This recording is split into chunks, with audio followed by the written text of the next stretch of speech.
Maharashtra today 24 news सत्य परिस्थितीचा सविस्तर आढावा। प्रहार दिव्यांग क्रांतीच्या वतीने दिव्यांगांच्या विविध मागण्यांसाठी आंदोलन। अकोल्यात दिव्यांगांच्या विविध प्रलंबित मागण्यांसाठी प्रहार दिव्यांग क्रांती संस्थेच्या वतीने महानगरपालिकेसमोर आंदोलन करण्यात आले। बेरोजगार भत्ता सुरू ठेवणे, रोजगारासाठी जागा उपलब्ध करून देणे, घरकुलाचा लाभ देणे तसेच मनपा आवारात दिव्यांग कक्ष पुन्हा सुरू करण्याच्या मागण्यांसाठी संस्थेने निवेदन सादर केले आहे। मागण्यांवर तातडीने निर्णय न झाल्यास आंदोलन अधिक तीव्र करण्याचा इशाराही देण्यात आला आहे। प्रहार दिव्यांग क्रांती संस्था महानगर अकोल्याच्या वतीने अकोला महानगरपालिकेला विविध मागण्यांचे निवेदन देण्यात आले। तात्पुरते दिव्यांग प्रमाणपत्र असलेल्या लाभार्थ्यांचा बेरोजगार भत्ता शासनाच्या 15 मे 2026च्या निर्णयानुसार 30 सप्टेंबर 2026 पर्यंत सुरू ठेवण्यात यावा अशी प्रमुख मागणी करण्यात आली। दिव्यांगांना स्वावलंबी बनवण्यासाठी शासन निर्णयानुसार 284 चौरस फूट जागा उपलब्ध करून देण्यात यावी किंवा व्यवसायासाठी परवाना देऊन योग्य जागा उपलब्ध करून द्यावी अशी मागणीही निवेदनात करण्यात आली आहे। तसेच दिव्यांगांना घरकुल योजनेचा लाभ मिळावा यासाठीही प्रशासनाने सकारात्मक निर्णय घ्यावा असे संस्थेचे म्हणणे आहे। यापूर्वी 4 मे 2026 रोजी याच मागण्यासंदर्भात महानगरपालिकेला निवेदन देण्यात आले होते, मात्र अद्याप कोणताही प्रतिसाद मिळालेला नसल्याचा आरोप संस्थेच्या पदाधिकाऱ्यांनी केला। तसेच खोलेश्वर येथे असलेला दिव्यांग कक्ष पुन्हा महानगरपालिका आवारात सुरू करण्यात यावा अशी मागणीही करण्यात आली। या सर्व मागण्यांवर तातडीने निर्णय घेऊन लेखी स्वरूपात उत्तर द्यावे, अन्यथा आंदोलन मागे घेण्यात येणार नाही असा इशारा प्रहार दिव्यांग क्रांती संस्थेने दिला आहे। हे निवेदन शेख नजीर, वंदना घोगरे, गोपाल खेडकर, मनीषा खेडकर आणि शेख बद्रू यांच्या नेतृत्वाखाली देण्यात आले।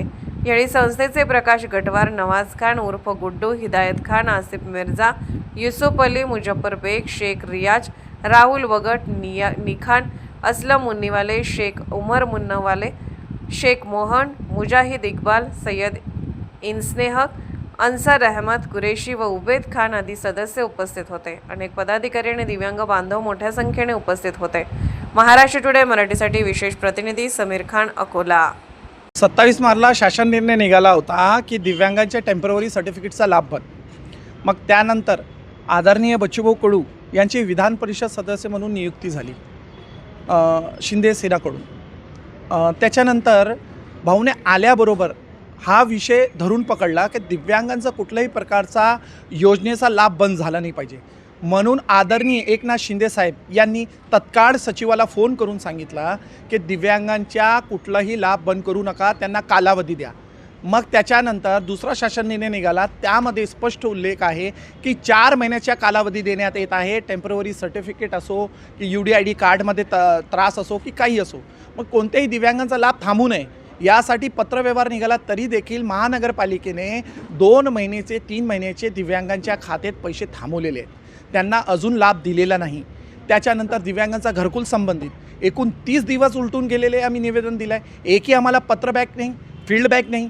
त्याच्यानंतर दिव्यांगांच्या रोजगारासाठी जर आम्ही गेलो तर रोजगारासाठी 284 स्क्वेअर फूट जागा आहे। त्या 284 स्क्वेअर फूटमध्ये चला तुम्ही स्टॉल देत नाही, कारण की एवढा मोठा महानगरपालिका नाही आहे, आपला छोटी महानगरपालिका आहे। तर छोटी महानगरपालिका असताना तुम्ही कमीत कमी आम्हाला 284 स्क्वेअर फूट जागा द्या। त्या 1200 बेरोजगार भत्त्याला धक्का लावता नाही, त्याला धक्का नाही लागला पाहिजे। आणि बाकीचे जे रोजगार करणार आहे, आता यामध्ये किती रोजगार करणारे दिव्यांग, त्यांना तुम्ही जागा अलाउड करा, कारण की महानगरपालिकेची गाडी जाते, जर तो एखादा दिव्यांग तिथे बसलेला असेल तर त्याला अतिक्रमण उचलून आणते, ते बघत नाही का तो दिव्यांग आहे का काय।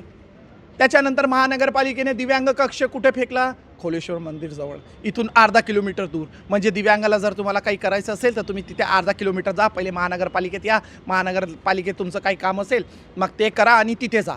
आणि तिथे गेल्यानंतर मग काय होते, हयातचे दाखले वेळेवर सादर नाही झाले। कशामुळे झाले नाही, कारण की महानगरपालिकेने हा दिव्यांग कक्ष तिथपर्यंत पाठवलं होतं, आम्हाला ऑफिसच भेटत नव्हता। मग आम्ही लोकांना सांगितलं इथे ते ऑफिस गेला, मग तिथे कोण जाऊन का महानगरपालिकेत एक रूम दिव्यांगांसाठी नाही आहे, एक रूम एक कक्ष दिव्यांगांसाठी नाही आहे। दिव्यांगाला जर काही काम पडलं, इथे काम पडल्यानंतर त्यांनी अर्धा किलोमीटर लांब जावा का? अरे तुम्ही अधिकारी, तुम्ही आमच्यापर्यंत यावा, मग आम्हाला तिथपर्यंत का पाठवत नाही? जर तुम्हाला हयातचे दाखले पाहिजे तर दिव्यांगाच्या घरी जाऊन तुम्ही हयातचे दाखले आणा, काहून दिव्यांगाला इथपर्यंत आणता तुम्ही आणि ऑफिस इकडे तिकडे करता, म्हणजे अजून त्रास, जे आम्हाला त्रास आहे अजून त्याला त्रास वाढवावा। म्हणजे हे पूर्ण महानगरपालिकेने आतापर्यंत दिव्यांगाला त्रास देण्याचे असे अनेक प्रश्न काढलेले आहेत। त्यामध्ये फक्त दिव्यांग परेशान झाला पाहिजे.